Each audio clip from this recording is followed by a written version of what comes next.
Okay, so if you see here, this is chapter 4, form 3, about minerals. What is minerals actually? Any metals or non-metals that present naturally on earth. Okay, those are the minerals. So minerals can be divided into two. One elements, another one is compound. Elements, example like sodium, potassium, calcium, all this that present in the periodic table. All are elements. Okay, but for compounds, they are combination of elements. That means they have more than one element. Example here, sodium chloride. So they have sodium and chloride. They have two elements inside. Sulfur dioxide, they have sulfur and oxygen. Another one is iron oxide, so they have iron and oxygen. So the compounds means combination of elements, more than one element present in the compound.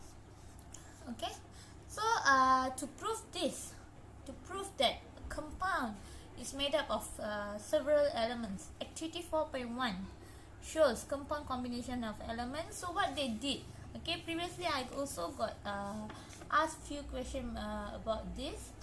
So the first one, like the reaction between calcium carbonate and hydrochloric acid,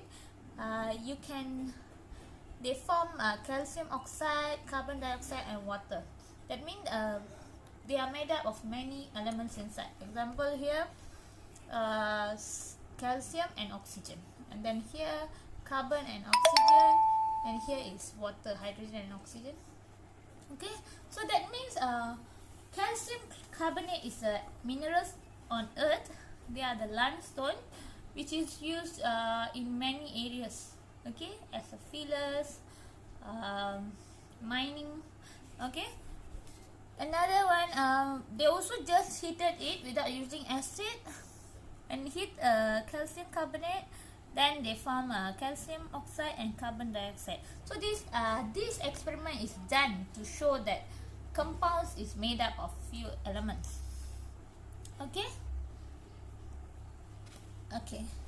so if you see here, for 4.2, constructing reactivity series of metals, okay, arranged in order of their reactivity towards oxygen. How the reactivity series of metal is arranged? They see the reaction, its reaction with the oxygen, then only they arrange it orderly. Okay, different metals have different reaction towards oxygen. Metals that are more reactive reacts more vigorously with oxygen. Okay, whichever metal that is reactive, they will react more vigorous. Vigorous means like faster with oxygen. Okay, so after that they already arrange the reactivity series and you have to memorize it. Okay, you have to memorize it. So you start from potassium, sodium, calcium, magnesium until the silver. Okay, so how they do the reaction? They do experiment first before they arrange the metals in the reactivity series. Okay, so what activity they did? Activity 4.3, study reaction between metals and oxygen. Okay, page 131, by heating the metal elements. So they heat the metal with oxygen to see which one is more reactive. Okay, when magnesium metals burns very quickly and brightly to form magnesium oxide, aluminium metals burns quickly and brightly to form aluminium oxide, followed by others. Then lead metal glows dimly, which shows that lead is less reactive because they react slowly with oxygen compared to others, and magnesium is very reactive.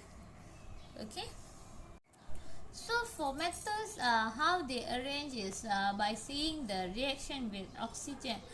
But how for the non-metals? Example, if they want to see the position of carbon and hydrogen in reactivity series, so they do another experiment. For today we will learn the position of carbon, how to determine the position of carbon. So activity 4.4, page 32. Okay, so they take the metal oxide and react with carbon to see whether carbon more reactive than the metal or not. If they are more reactive, that means they can snatch away the oxygen from the metal. Example here, zinc oxide with carbon. Zinc is reduced and then carbon dioxide is produced. That means carbon already snatched away the oxygen from the zinc, which shows that carbon is more reactive than zinc. And if you see aluminium oxide with carbon, there is no reaction or no change. That because aluminium is more reactive than carbon, aluminium cannot be reduced by carbon, therefore it remains in white in color. Okay, so no changes. For lead oxide and carbon, lead is produced and carbon dioxide. That means carbon also more reactive than lead because they can snatch away the oxygen from the lead. So lead oxide is reduced, therefore lead and zinc are less reactive than carbon. That is why it can be reduced. Metal oxide that are less reactive than carbon will turn into metals when they heated with carbon. Carbon will be oxidized at this time. Oxidized means they gain the oxygen. They snatch away the oxygen from the metal. So if you see the reactivity order, after aluminium only carbon, then followed by zinc and lead. Okay, so I want to emphasize why they choose some elements only for the experiment, because they already know carbon is position of carbon here, so they choose aluminium, and then they choose the zinc to see to show that it is between here, and one of the metal they choose from here, lead. Thank you.